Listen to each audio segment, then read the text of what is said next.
All right, guys, what's going on? Welcome back to the Everything College Football Podcast. Today, me and Nick here are going to be breaking down my top 10 rankings for spring football. Spring is wrapping up across America. Nick is here to add some insight.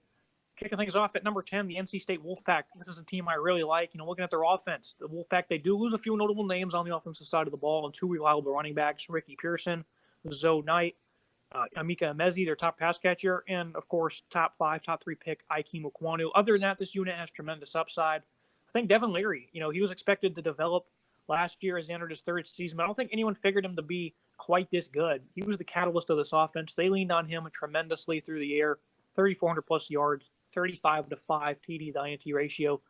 What do you like about Leary, Nick? Yeah, I think when you look at the stats, it speaks for itself. 35 touchdowns, 5 interceptions. Really like the way he's able to throw the ball downfield with over 3,400 yards last season. He was throwing it all over the place. I really like the potential that he has with this wide receiver duo that he has in Thomas and Carter catching the passes for him. I'm a little concerned about the offensive line. Of course, they lose Ikem Ekwonu, who's presumably a top 5 pick, anywhere in the top 10, really, he's going to go. So you lose a guy like that who's really, really going to protect the quarterback. So I'm definitely a little bit concerned about this offensive line. But in general, this offense is fantastic for NC State. I think they're going to have a great season.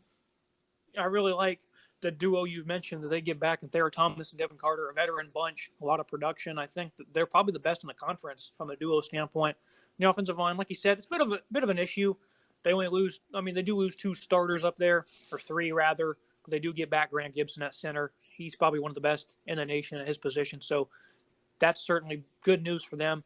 He's going to anchor that unit up front, because that really is the biggest question, I think, for this entire football team. They lose their top backs and some really good run blockers, so that's certainly the biggest question mark for Tim Beck's offense.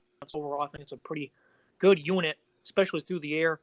Looking at the defensive side of the ball, I think this is going to be a force to be reckoned with type of unit. They get back 10 starters, 3 first-team all-conference players, and then Peyton Wilson at linebacker. He only played 2 games a season ago.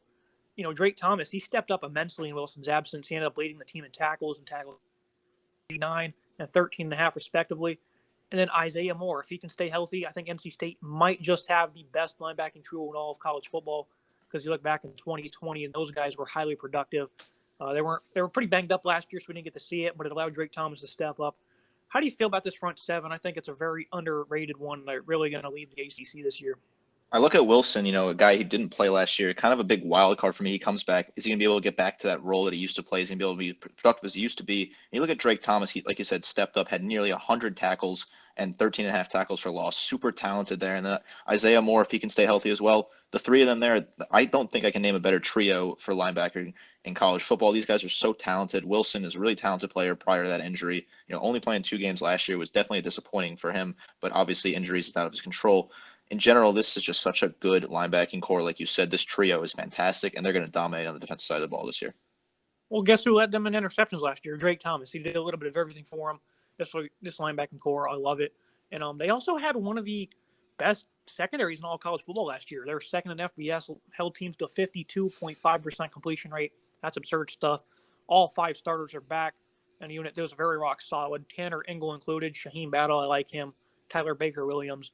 They got some ball players. I think Tony Gibson has himself a heck of a unit. NC State, I do have them ranked higher than Clemson. They did beat the Tigers last year. Big-time game this season. Clemson will host them early on in the year. So big-time playoff potential matchup, I think, between NC State and Clemson. Those guys are certainly the favorites in the conference. Number 9, Oklahoma State. The Cowboys offense, they take some hits. They lose 3 running backs. Jalen Warren, L.D. Brown are 2 of them.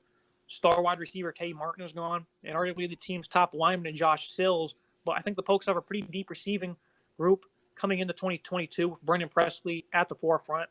And then, yes, Spencer Sanders throwing it to him. I feel like he's pretty much reached his ceiling, though. It includes respectable dual-threat skills, though. And there is, of course, his inconsistent decision-making. He had 4 picks in the Big 12 title game when a playoff spot was on the line, only to follow that up with a near 500-yard game in the Fiesta Bowl with 4 touchdowns. I think Sanders is best when he's out of the pocket, and he can deliver with impressiveness at times, like that Fiesta Bowl against Notre Dame. Which one will we get this fall? What are you thinking we'll see from Spencer Sanders in this OK State offense in 2022? So I look at Spencer Sanders, and I honestly think you can just flip a coin on any given day, and what you're going to get is you're going to get the 4 turnovers or the 4 touchdowns. It's literally a coin flip with this guy, and I really like the talent he is there. Like you said, he's probably reached his ceiling at this point, but the dual threat skill is there. He can definitely run and get out of the pocket. He can make plays with his feet, which I think is very impressive. But I just get concerned with that sort of not paying attention on the field and making those silly mistakes, throwing the ball like he did in the Big 12 title game and throwing interceptions. I'm definitely concerned losing Martin. I'm interested to see how his production sort of falls, if it falls at all, without having Martin as his target. Losing the running backs as well. That's definitely going to be a very, very huge hole to fill for this Oklahoma State Cowboys team. But if he's firing all cylinders, this team is definitely one of the best in the Big 12 on offense. Dominic Richardson at running back, he'll take over the lead duties. He's had some really impressive games over the past 2 seasons. I think they're fine at running back. I love this pistol formation they use. I think Sanders fits it well, just the play calling at times, it does not fit what they're trying to do. He had a game against Iowa State on the road where he was phenomenal. And that's when the play calling really didn't favor him. And I believe that was a week after he didn't play so well against Texas. So, like I said, it's a coin flip with Spencer Sanders. Unfortunately, I root for the kid. He almost threw the game away against Oklahoma, a game where the defense shut out the Sooners in the second half. So I like what this offense brings to the table. I mentioned Presley, Rashad Owens, Jaden Bray. They got some really good pass catchers. John Paul Richardson. I like what they bring to the table on that forefront offense, though. I'm not really sure what they're going to do. Over the past couple of years, though, Mike Gundy's offense has went downhill, and he's replaced it with stout defense. The Pokes fielded one of the best defenses in college football a season ago. That 4-2-5 had veterans in the second. 6 also led the nation in sacks per game. That's a near perfect combo for this type of scheme. Jim Knowles, though, he's gone. He left for Ohio State. 7 starters are gone also. I think the best news for this team, though, was the entire defensive front that made up this pass rush is back in town. They even get Trace Ford back from injury. Brock Martin, Tyler Lacey, Colin Oliver. Oliver had 10.5 sacks last year as a true freshman. Give plenty for Derek Mason to work with. I like this defense's front 7, but can they carry the load to another Big 12 title appearance? How are you feeling? Yeah, so Jim Knowles leaving for Ohio State's obviously a huge blow for Oklahoma State, but I think Derek Mason has proved himself as a very, very capable defensive coordinator in college football. Had a bit of a down year at Auburn last year, coming off his coaching career at Vanderbilt, where he was the head coach. But I like the 4-2-5 for Oklahoma State. I think it's a very interesting formation. I kind of like how they line up there. And like you said, you're returning true freshman who had 10.5 sacks. That's very good. Sort of build a base like that. I really like what they can do with Brock Martin, Tyler Lacey, and Colin Oliver. I think they're all very talented for them. But it really hurts when you lose, like I said, 7 starters and losing your defensive coordinator to Ohio State. This defense can take a step back for me, but I still think it'll be one of the better ones in the Big 12. It's just that it's a little tough when you lose that production. 7 starters, it's hard to replace that veteran leadership on a roster like this. So I'm interested to see how this defense fares this year. Some very important players, too, like Devin Harper, Malcolm Rodriguez. They do get back senior safety Jason Taylor. They can help things out in the secondary a good bit. And you want to talk about coin tosses. I think that pass rush last year, every single week, I said that it's kind of a coin toss on who will show up, because each and every week it was a different guy showing up from the pass rush. And in some games you'd have all of them show up, and it was just bad news bears for the opposing offense. I love that pass rush. They're back to wreak havoc in 2022. Number 8, the Spartans from Michigan State. Mel Tucker, he continues to make waves in the transfer portal, which reassures this backfield will have the same power as it did last year when Kenneth Walker won the Doak Walker Award. He does depart after a strong 1-year stop in East Lansing, but the 2020 Pac-12 Offensive Player of the Year and Jarek Broussard comes over from Colorado. He's going to share the duties with Jalen Berger, who was very solid in 2020 for Wisconsin.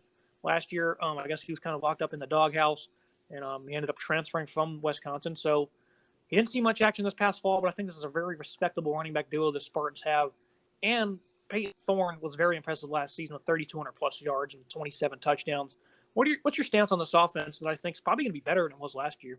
Yeah, I love Mel Tucker going into the portal and grabbing players out and filling needs on his roster. He loses a star running back in Kenneth Walker. He goes out and picks up 2 guys who are going to be very strong for him. Getting Broussard out of Colorado had a great year. Obviously, Pac-12 Offensive Player of the Year in 2020. And then you look at a guy like Jalen Berger, like you said, didn't play so much last year for Wisconsin, but he had a great 2020 season before not playing a whole lot. I really like that 1-2 duo for them. Interested to see who carries the bulk of the load for this team this year. And you look at Peyton Thorne, I think he's a very talented quarterback. Like you said, over 3,000 yards and 27 touchdowns. They struggled to run the ball at times, but I think they're going to be able to run the ball very well this year. And I think the passing game will be strong as well. This offense looks to be better than it was last year, and that's scary for Big Ten opponents. Yeah, Peyton Thorne, he does get Jaden Reed to work with. He's one of the nation's top playmakers, a pass catcher, did a lot as a punt returner as well. Trey Mosley also. I think they got some nice weapons. One thing I noticed last year in Michigan State, though, is when they struggled to run the ball, they struggled to throw it as well. This offense was really a balance-based attack, starting with the run. You look at games like Indiana, Nebraska, Ohio State, where it was just a complete nightmare. When they can't run the ball, they could not throw it either, and this offense was just completely stone-faced. So that's something I'm looking forward to seeing progression in this past season, or this upcoming season, that is. Peyton Thorne, though, he did have great numbers, but numbers don't always story. When they struggled to run the ball, they could not throw it either. So that's a big storyline to watch. Peyton Thorne, though, he was very impressive last year. He won the job over a veteran in Anthony Russo from Temple, who I thought was the starter and have a really good year for MSU. But Thorne showcased some very good talent, some very good poise. I like what he did for them. Looking at the defense, the Spartans are expected to lose only 2 starters on the side of the ball. Defensive end Jacob Pajanuk being the notable. The other than that, this unit mainly remains intact. Spartans by far, though, had the nation's worst pass defense, and that is far and away the focus for Tucker and crew heading into 2022. Personnel was a bit of an issue. Communication was not ideal. Covering was just not present one bit. The talent's there, I think. Xavier Henderson, he's back. He's the best player on this defense at safety, even though he's primarily a box safety. His leadership's going to do wonders for the secondary, but he doesn't exactly help out in covering. Ronald Williams, he's an Alabama transfer. Amir Speed comes over from Georgia to join the fold. So maybe everyone being back is a bad thing with how poor they played, but experience is also a big key. Added onto the aforementioned talent, I think this secondary is certainly going to see big improvements in 2022. Anytime you bring in 2 transfers in the SEC and Williams and Speed, I think that's very strong for your program in the Big Ten. In general, like you said, they were just so poor against the pass this year. Like, the communication just wasn't there. The talent is certainly there, so I'm really seeing what Mel Tucker can do this spring, sort of building that up. Bringing back Xavier Henderson, he is the best player on that defense, and he's going to be a huge leader in the locker room, sort of hype his guys up and kind of guide them throughout the field. But I just am really concerned about their ability to even prevent passing at this point. I think they're going to get torched by a lot of offenses this year. I'm really concerned with the defense, and I'm hoping that Mel Tucker and his program can build something here and put it together, because like you said, the talent's there, the pieces are there, but they just don't seem to work very well together and not fit in East Lansing. So interesting to see how that goes this fall.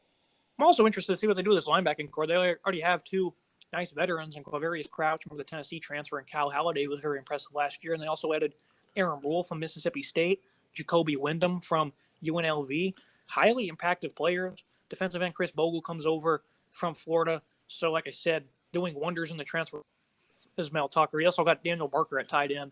So I think this roster, it's really coming together nicely. This defense, they should be much better this upcoming season. You can only imagine they will be.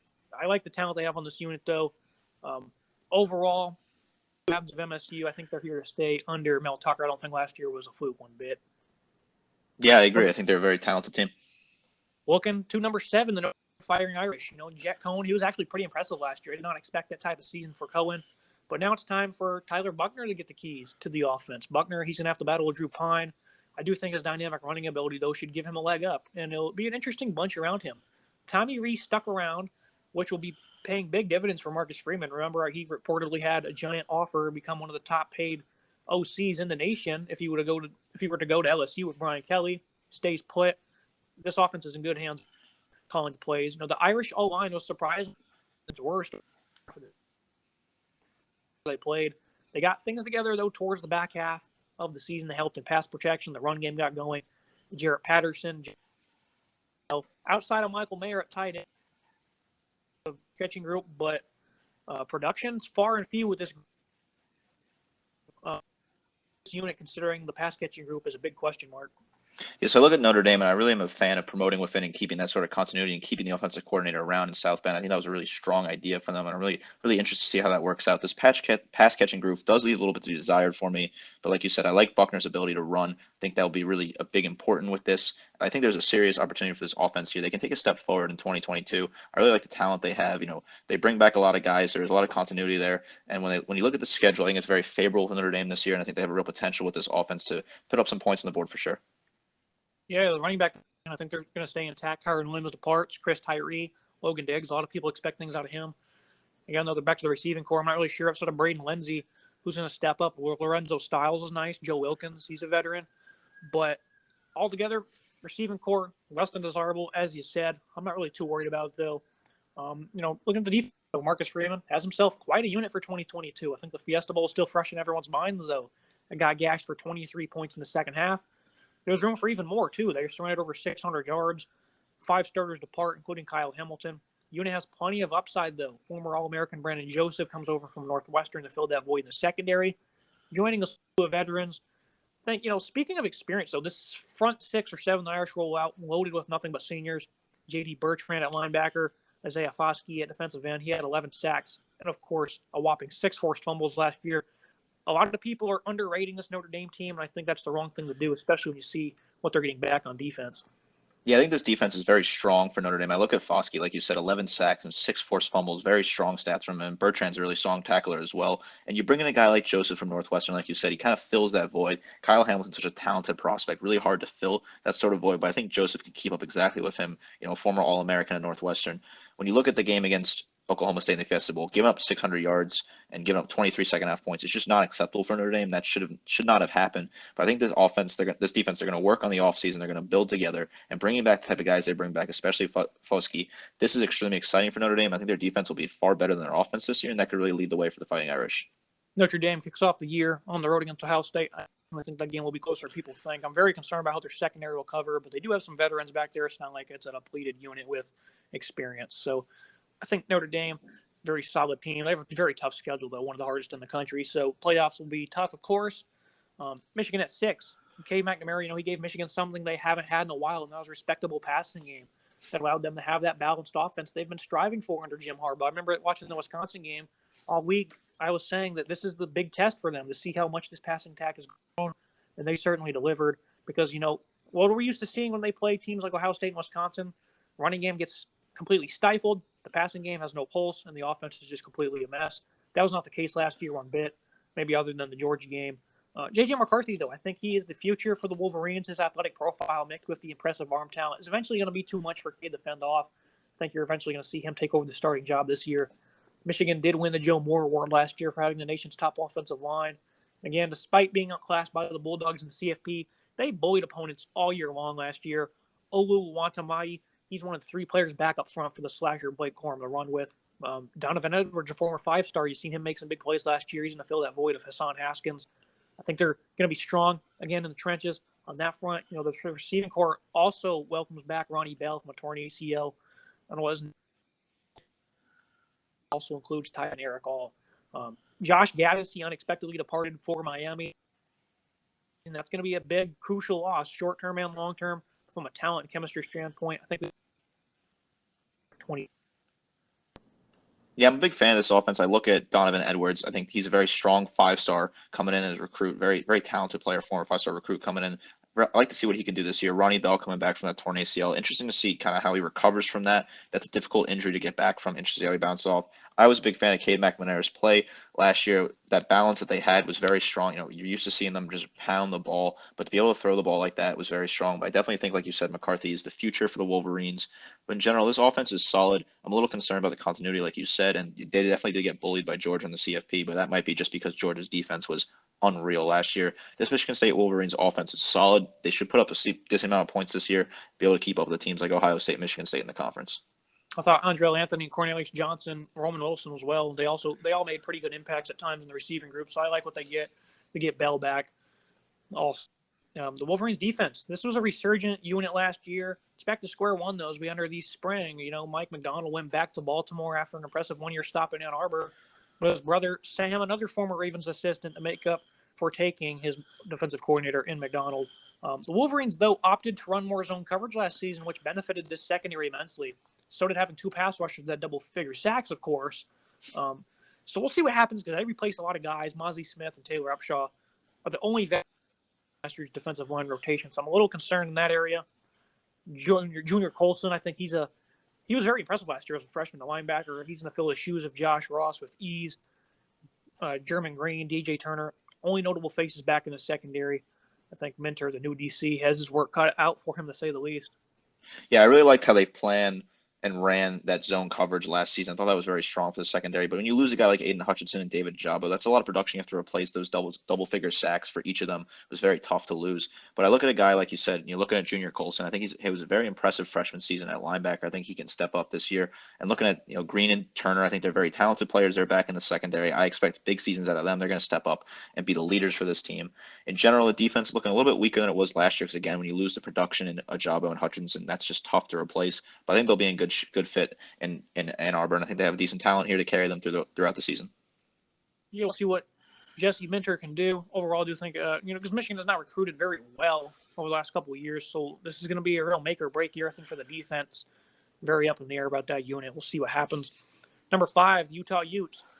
This offense is shaping up one of the best units. Running backs.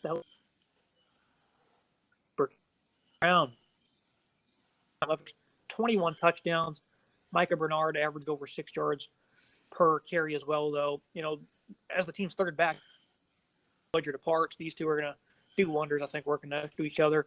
Cam Rising, he took over under center in the midst of a 1-2 start. Never looked back. The dual threat playmaker made waves on the field and in the locker room.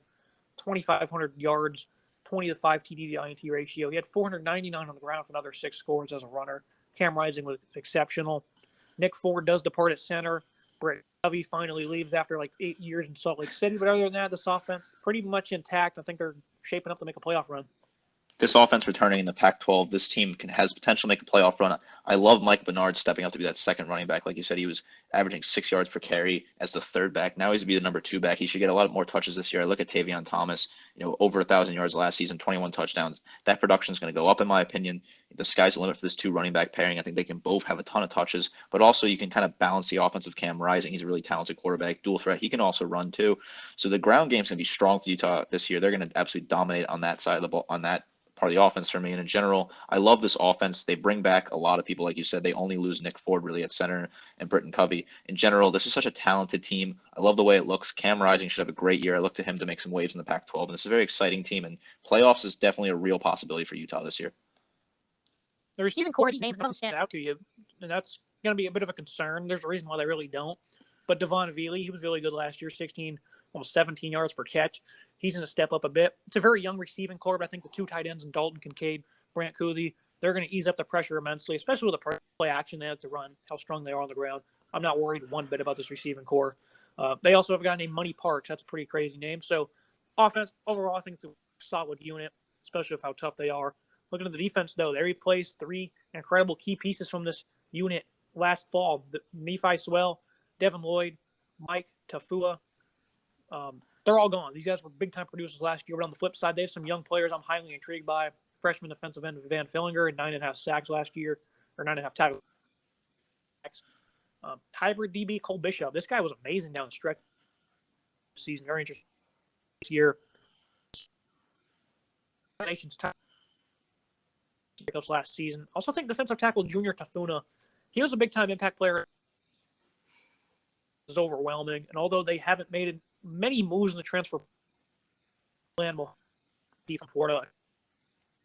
They also go on the road to Gainesville to play Florida in week 1. So they're going to look, week 1 in Gainesville. Yeah, I think losing Devin Lloyd's a huge hole that they're going to have to fill. But you bring in a guy like Diabate from Florida, I think he can really slot in right there and fill in that veteran role at linebacker. I really like his talent coming out of Florida. Really strong pickup in the transfer portal for Utah.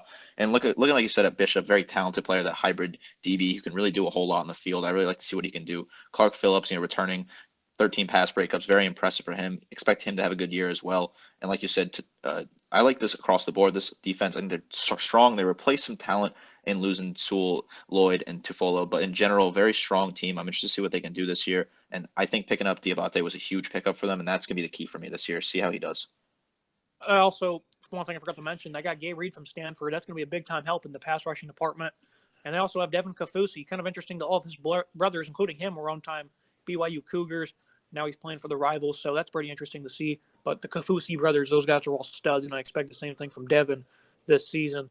Number 4, Texas A&M, the Aggies offensive line. They looked pretty good last season despite replacing 4 starters. Kenyon Green, he's going to be the lone replacement this year. Bryce Foster, Ruben Fathery, these guys were all SEC freshmen. The rest of the unit is looking to rally this year and getting behind them to run, play smash mouth football really on the ground. I think that's kind of a given. Devon A. Chain, 7.5 yards per carry the past 2 seasons. The speed, balance he possesses, along with assuming the role of lead back, should lead to a big-time season. I'm thinking he might even be able to slide into the Heisman race if the Aggies can win a lot of games this year. The Aggies QB situation, the biggest question mark, it's kind of a 3-man race between Max Johnson, Haynes King, Connor Wigman will probably throw his hat in the ring a bit, but it's really down between the first 2. We both have Max Johnson as the starter, don't we, Nick? Yeah, I think Max Johnson is 100% the starter here. I really like his talent. I think Hayes King's a very strong player, but Max Johnson come over from LSU where he had a pretty good season last year. He battled injuries throughout that campaign and struggled a little bit there. I think Max Johnson's a good fit for this A&M offense, like you said, with them returning Ache at running back. He's going to carry the load for them. He should expect, a lot of carries per game. Your comment about him potentially in the Heisman race, I think that's spot on. He's super talented. That smash mouth football on the ground. He's going to carry the ball a lot. I love his speed. I love his balance, like you said. And Max Johnson has some help in the wide receiving room. It's a bit of a weaker wide receiving core, but they return some guys who can have some production as well. When you have a strong offensive line, they protect your quarterback. That's a very strong key. And even though they lose Kenyon Green, they bring back so many guys. I love Foster. I expect him to have a huge season. I'm really impressed with him. I really like his tape. I'm interested to see how this offense can do. And I think Max Johnson will be given the keys and be able to do what he wants to do. Yeah, Demas, he's gone. Wydermeyer is gone, but they do get back Anaya Smith. Caleb Chapman was impactful for them when he was healthy. I do think you're going to see Chris Marshall and Evan Stewart, 2 5-stars, get pressed into the lineup, along with maybe Chase Lane or Jalen Preston. It's not a great receiving core at first glance, but the talent is there. Youth, though, and lack of production is obviously pretty eye-opening, but I think they'll figure it out. They'll find a rhythm this year, especially if they're getting it going on the ground. The defense, though, Mike Galko, he's gone. Insert DJ Durkin. The 4-2-5 will remain. Secondary is stepping up to have a big-time season. I think Antonio Johnson might just be the top returning safety in college football. His ability to cover the slot, make tackles of aggression, technique, all highly noted attributes. Tyreek Chappell, he was also another one of those 8 all-SEC freshman selections for the Aggies last year. Despite having his struggles in some of the bigger games, he played very well in coverage throughout most of the season. He led the team in pass breakups with 9. I like senior safety Damani Richardson as well, coming back to join the fold. I think the biggest question mark, though, is how will the Aggies replace the wrecking crew up front? 4 defensive linemen depart. Jimbo Fisher and crew, they've recruited the defensive line position incredibly well. So despite the youth, I think they should sort things out. There's some players every year that just scream breakout season. I think defensive lineman Shamar Turner fits the bill incredibly. I like Edgar and Cooper at linebacker as well. He's another one of those all-SEC guys. They just recruited 5 of the top 10 defensive linemen in the class of 2022. I don't know how they pulled that off. You could take your pick on either one of them to show up, but what do you think is going to happen with this defensive line? Is it going to be a struggle early on in the year, or are they going to get right to smoking opponents with all this size and talent? I look at DJ Durkin coming over from Ole Miss. He really changed that program last year and really built that defense up to what was a terrible defense prior to that. The 4-2-5 is a great scheme. I really like that fit. And like you said, bringing in those recruits, 5 of the top 10 defensive recruits there on the defensive end, I think they're going to all slot in. You could see some freshmen get some serious minutes under Durkin. I think he's going to throw some freshmen into the fold and see what they could do. And some of these guys, these guys with the amount of talent they have, they're bound to make some plays. They're bound to dominate. I like bringing back Damari Richardson, like you said, senior of a lot of leadership, great safety. I think he's going to have a great role on this team. And in general, I think the defense is going to be strong for the Aggies this year. They bring in so much young talent in addition to bringing back some guys that return and kind of have that perfect balance for me. I really like what they can do. I think Durkin's a very strong coordinator. He showed that at Ole Miss last year. He really changed that defense, which was terrible in 2020 and 2021. They had a much better season. I'm excited to see what they can do in A&M. I think this is a great defense. They should dominate this year in the SEC. Walter Nolan's 6'4", 3. No, what the average size for incoming true freshman is, but that is insane. He's just got on campus and he's that big. That's really ridiculous. So moving to 3 though, SEC East rival in Georgia, the defending national champions. Stetson Bennett is back. After delivering big time in the final frame to lock up a national championship, proving the doubters wrong, including myself. This season will likely be a little different though, as they have to reload on offense and defense. The contributors on this side of the ball. Both the pros. Bennett has a variety of weapons to work with, though. I like Kendall Milton, Kenny McIntosh. These guys will take off the backfield if he's. The Dogs have a variety of talents in the receiving core and will benefit from having a healthy Arian Smith, lightning quick. Brock Bowers is an athlete, if I've ever seen one, at the tight end position. He's going to share duties with the 6'7", 265-pounder Darnell Washington, who I'd like to see get involved a lot more this season. And then also Eric Gilbert, the former number 1 ranked tight end. He's back with it. He's expected to find some time at wide receiver this fall. What's your general thoughts on this Georgia offense? There's a lot of moving pieces around here after a big-time season. This is Stetson Bennett's offense. No more JT Daniels. He transfers to West Virginia. Bennett is the full-time guy now. He had a great national championship game. Proved me, proved you wrong, proved a whole lot of people wrong. I think he's going to take a step back this year, but you look at the talent around him. I really think Gilbert's the wild card. Like you said, former number 1 ranked tight end recruit. Bounced around a little bit, had some troubles. He ends up at Georgia. He's back in the team. I think he has real potential at wide receiver to dominate. I really like the film he has from high school. I think he's a very talented player. And look at McIntosh. I think McIntosh is going to have a breakout season. I'm really excited to see what he can do. I love the way he carries the ball. I think McIntosh will be dominant for the Georgia Bulldogs this year. And I think the offense will be just about right where they were last year, maybe a little bit worse. But in general, the defense is going to be the headlining for the Georgia Bulldogs for me. honestly feel like this offense could potentially be better than it was last year. They don't lose anybody at wide receiver other than George Pickens, but he didn't play much last year, so it really doesn't matter. They do lose both starters on the left side of their offensive line, but I like Broderick Jones at left tackle. He's going to be great. Also get some seniors back up front, or veterans rather, not exactly seniors, but I'm not really worried about them. I think this offense might even be better. Do you agree with that? Or do you genuinely think they'll take a step back?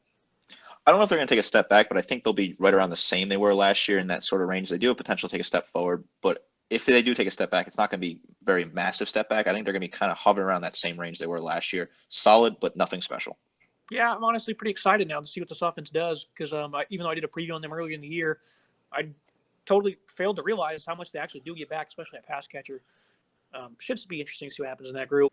Looking at the Georgia defense, they look to replenish the top-ranked scoring defense. They allowed only 10.2 points per game in 2021. 6'3", 310-pound Jalen Carter was one of the best defensive tackles on the field for Georgia, I thought, at times, which is saying a lot considering that guys like Devontae Wyatt, Jordan Davis, Trayvon Walker. That means big things, though, for a run defense that has ranked top 2 in each of the last 3 seasons. I like Warren Brinson. I think Nazir Stackhouse. These are 2 players that are going to see a lot of time on the interior as they replace Davis and Wyatt. I think, numerous 5-stars crowd, the front 7. Nolan Smith, though, is the only really good one with a good deal of experience this back. I also think he's probably going to be one of the best pass rushers in college football. How do you feel about this front 7 that pretty much loses everybody? It's tough to replace that type of talent, a national championship caliber talent. Very strong team. They're losing a lot of guys to draft. But look at Nolan Smith's the key for me. Has good experience already. One of the best pass rushers in college football. I'm excited to see what he can do. He's going to dominate for me this year. He's the really talented. He's the key to this defense. But you look at a guy like Nasir Stackhouse, like you said, really talented player on the interior. I think he's going to get a lot of reps this year with Jordan Davis, Devontae Wyatt heading to the NFL. I'm excited to see what Stackhouse can do. I think he can dominate. And you look at Jalen Carter. That size is just incredible. It's 6'3", 310 pounds, the best defensive tackle on the field for Georgia at times. He's going to have a great year this year. I expect him to step up. This defense will be the same that it was last year. Dominant. The run's going to be, you can't run on Georgia. It's not going to happen. Super talented team. Excited to see what they can do. Robert Beal is also very impactful as well. He's a senior veteran. So I wouldn't say Smith is the only one of great deal of experience. But outside of those 2 and Carter, far and few, but they have recruited very well, of course. Smale Munden, Xavier, these guys are going to play a big role this season. So I think the front 7, they're going to be absolutely fine, even though it's kind of a bunch of no-names for guys that are not Georgia fans, right now. So, but the thing about Georgia is they always collectively play so good as a unit. They never have, overwhelming production from one player. That's just how good they play as a unit. So front 7, they'll be just fine. Maybe some issues early on in the year. They also lose Dan Lanning for whatever that's worth. They're going to be fine from top to bottom, though. The Bulldogs secondary, though, this is a unit that was not nearly as strong last season as most expected. It was mainly carried by a strong D-line that did the heavy lifting, and Alabama exposed that, just like I predicted they would. A lot of Georgia fans were all over me because I said Alabama, they're going to neutralize that D-line, and the secondary is going to be in trouble. And that's exactly what happened in Atlanta. It kind of happened a good bit in the national championship game, too, but, of course, injuries had a big factor in that. Ringo, though, he did wrap things up in Indy with a game-clinching INT. He's one of their most promising talents. He enters his 3rd season, but the rest of the unit is kind of a question mark despite the talent. I like Chris Smith. He's going to be one of the leaders at safety. Tyke Smith. He was also one of the nation's best slot corners at WVU in 2020. He only played like 1 or 2 games last year. He's going to return to full health this year. He's going to be a big asset in the department, but communication needs to be established. How do you feel about the secondary? Yeah, the secondary got exposed against Alabama, like you said, in those games. But I think Ringo coming back, very talented player. His game-clinching interception, obviously super important for Georgia. I love his talent entering his 3rd season. Really interesting to see what he can do. And bringing a guy like Smith over from West Virginia, who slots in that corner, perfect spot for him. If his health is there, full health, he's going to dominate this year for me. He's going to be a huge key for the secondary. I don't know what the health's going to look like for him. I'm really concerned about that. But if he can stay healthy, dominate in corner, he's a really strong player picking him up from West Virginia. There's a lot of question marks here, but talent is undoubtable. There's so much talent. As long as they can start to work together this spring, kind of build that connection, gel a little bit, this defense will be strong just like it was last year.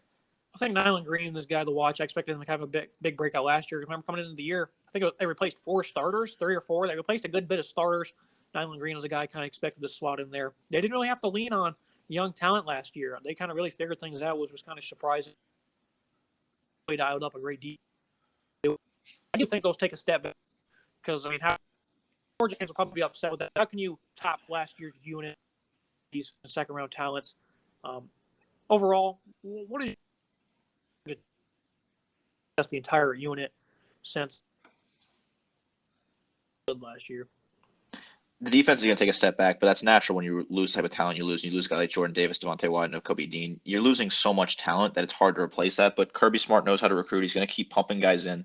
Just going to see if those younger guys can start to build together. Georgia fans might be a bit upset with saying that the defense is going to take a step back, but in general, this defense was so good last year. Only allowing 10.2 points per game is just an unreal number. That's not sustainable long term in college football. So they're going to take a step back, but they're still going to be dominant. The defense is going to lead the way. I think the defense is better than the offense still.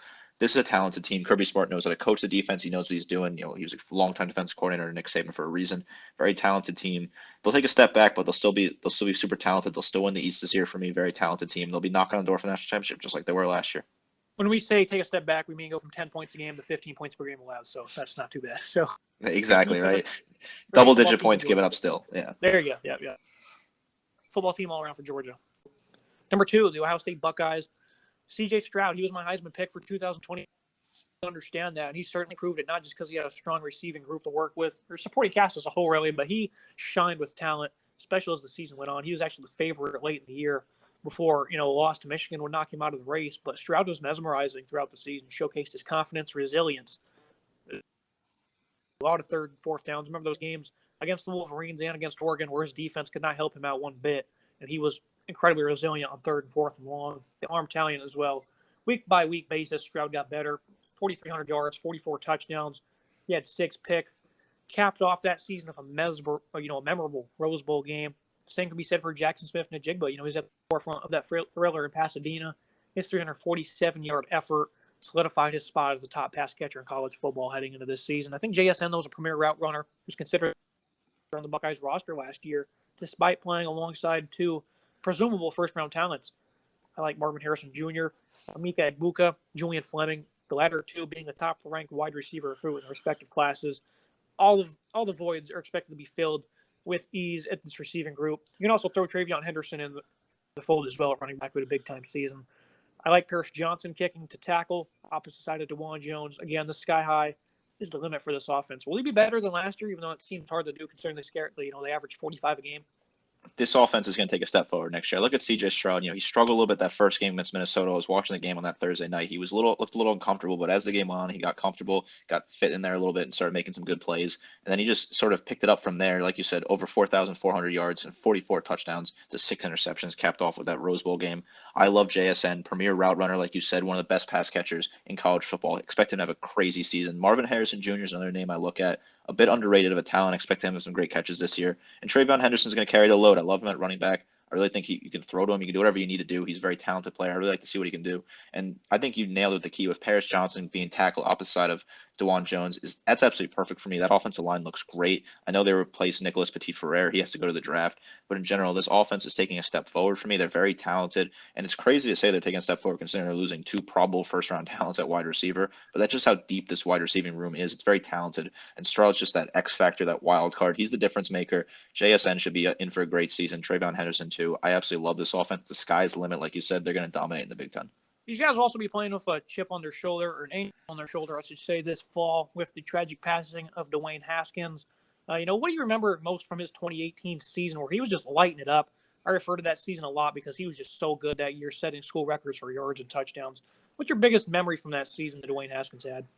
I loved Dwayne Haskins in college. I really liked the way he dominated the play. I thought he was the best quarterback in that draft class in 2018, 2019. When he went to NFL, I thought that the Giants should have taken him over Daniel Jones, but they ended up taking Daniel Jones, which I think it was a big mistake. It's a shame that didn't work out in the NFL for him because I really loved Dwayne Haskins in college. He's a very talented player. I loved what he could do with his feet. He was lighting up, video game numbers in the Big Ten. Super talented player. I have a lot of great memories of that.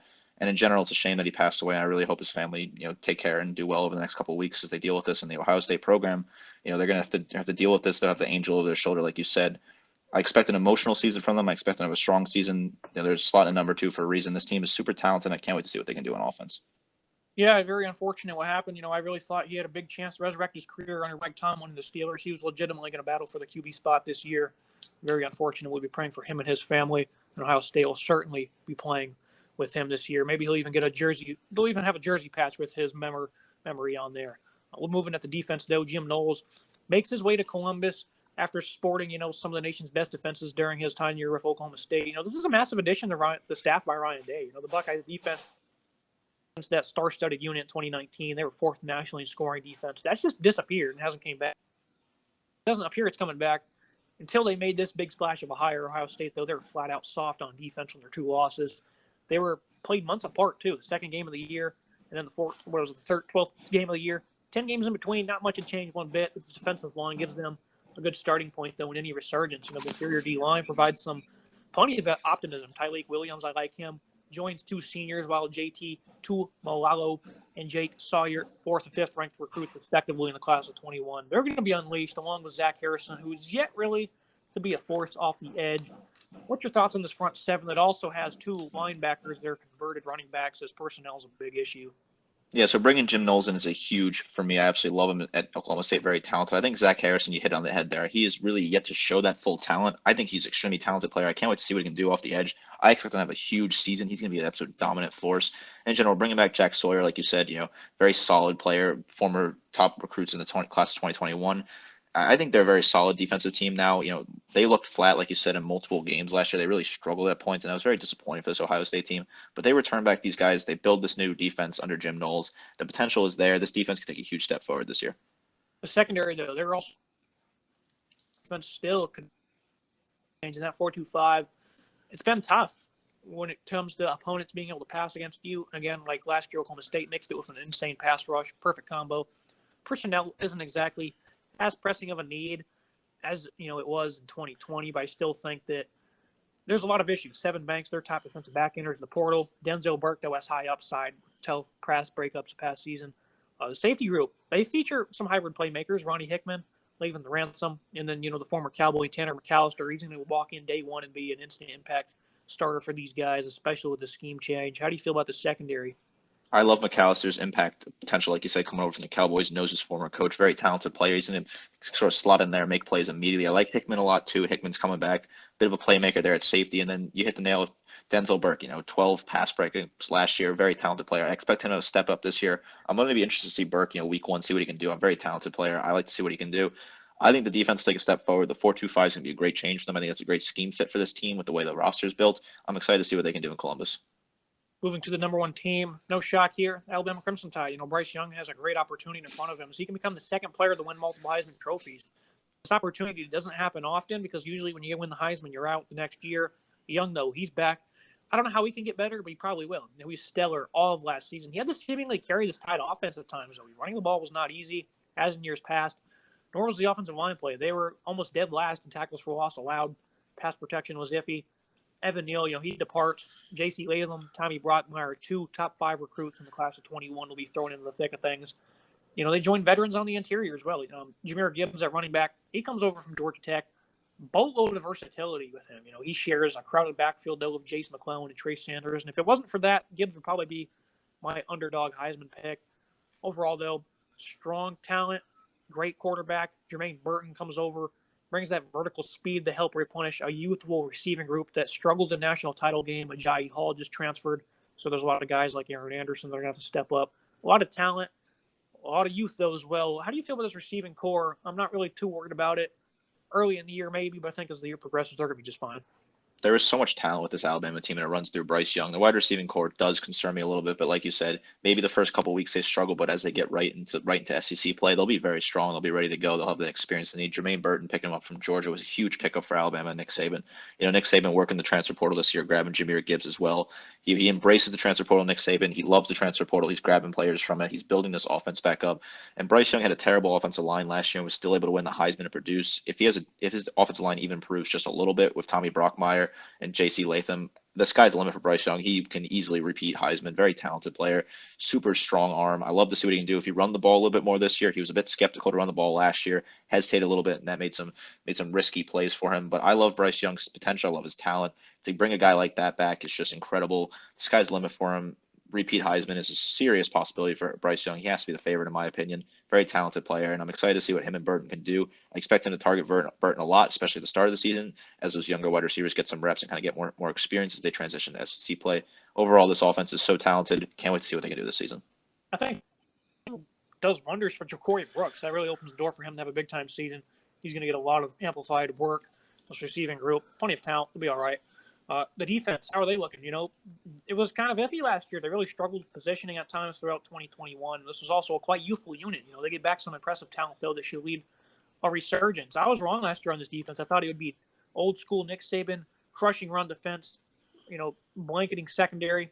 I was wrong. That was not the case one bit, but they were not that bad either. The defensive front will look to Phil Mathis. They're going to look to find his replacement. They aren't littered with overwhelming size by any means, but the veteran presence of guys like DJ Dale, Byron Young, they're going to be leaned on the anchor. Oh, yeah, you also get Will Anderson coming. Probably going to be the 23 draft. His explosion in playmaking prowess, second to none. 33 tackles for loss, 17.5 sacks. Ridiculous numbers. How do you feel about this front seven headlined by Will Anderson and Dallas Turner, who is a big-time player that everyone's expecting a big breakout season from? Dallas Turner was my favorite player on the roster this year. When he came in as a freshman, I really loved what he could do, and he sort of stepped in towards the later part of the season and played a really strong role in the back half of the season for Alabama. I love Dallas Turner. Really interested in what he can do. And when you bring a guy like Will Anderson back with 33.5 tackles for loss and 17.5 sacks, that production's unreal, and he's only going to get better with experience. I love Will Anderson. I love his ability. He's going to be a menace this year. Quarterbacks in the SEC should be scared of him. He's going to be absolutely talented. Bringing back DJ Dale and Byron Young is very nice anchors to lean on. I love that. This defense is going to be strong for Alabama this year. They disappointed at times last year, but when you bring back this sort of production, that's tough to beat. This team's going to be talented. Interested to see what they can do this year. Nick Saban, defensive coach, he's going to get these guys in shape. Pete Golding's going to run that defense just like he wants to. He's experienced. He's been here for a while now. I'm super excited to see what they can do. And Will Anderson, he could hit 20 sacks this year. It's a very real expectation for Will Anderson, a super talented player. We started things off with our linebacking core. You said you probably couldn't find a better one. Well, I think I found it with these guys. Henry Chiauto is also back after leading the team in tackles last year. You got Anderson and the aforementioned Dallas Turner. I'm also very excited that Jalen Moody decided to come back to school, because when he started games in 2020, it was only a few, but I thought he was very impressive. So I'm glad he stuck around. Great linebacking core. They really stepped up as the year went on, especially Henry as a run stopper. Very impressive what he was able to do, because against Florida, he was just abysmal. One of the biggest concerns with this defense, though, the secondary. It really isn't a worry one bit, though. Depth didn't provide the assist I thought it would last year going into the year. Injuries piled up. Josh Yob was not good, as I anticipated he was. Not very good one bit. Eli Ricks, though, comes over from LSU, considered one of the best corners in college football. I really like the return of veterans Jordan Battle and DeMarco Helms at safety. And then Malachi Moore, another guy who kind of disappointed last year. Him and Brian Branch, they were going to battle for that slot corner role. They might find some time to safety. The back end is stacked. Kool McKinstry, another name. They're going to be just fine all over, especially on the back end. Yeah, look at Henry Toa. He comes in and leads the nation in tackle, and yet still has some disappointment. Some people in Tuscaloosa, they expected more out of him. I love the way he kind of commands the defense. He's the quarterback of that defense. Very talented player. Really great to bring him back. And you look at it, like you said, Malachi Moore, he was the big player for me. I loved his freshman year. He had a strong season in 2020, that national championship season, and he just took a step back last year and disappointed. I really hope he can turn it around and see what he can do. I like bringing back the veterans. They bring back DeMarco Helms, Jordan Battle. I think Eli Ricks coming over from LSU is a huge wild card. Great name to grab out of the portal. Again, like I said, Nick Saban seems to love the portal this day and age. He's picking up everybody, offense and defense. Eli Ricks should have a great season at corner. I'm really excited to see what he can do. One of the best corners in college football, according to some analysts. In general, this defense is stacked. Even looking at a guy like Kool-Aid, he's not going to probably get a lot of minutes this year, but he had a great season last year at times. I'm excited for this defense. I think they're going to be very talented. They could definitely lead the SEC across the board. Really excited to see what they can do. And Alabama have to be the national championship favorites for me. Super talented team, top to bottom. Nick Saban's looking for another ring, as he does in Tuscaloosa. He losing that championship last year. He wants to come back and win it again this year. That's what he wants to do, and I think he's going to get it done this year. Kind of ridiculous how a lot of people considered last year's Alabama team as the worst Nick Saban team in a while. They only came up a couple plays short of the national championship, and they get back 2 Heisman finalists. So that's ridiculous. This is going to be a big year for Alabama. That's going to wrap everything up for today's episode, Nick. As always, appreciate you joining me. Yeah, thank you for having on. So much fun. Great 10 we have, and of course there's a lot of teams that are left off that people will be upset about. Deservedly so. Totally understand. College football is shaping up for another great season, even if Alabama wins another natty. So this was fun. Look forward to doing a lot more off-season content as we get closer to September. That'll be it. Make sure you guys like, subscribe, comment. See you next time.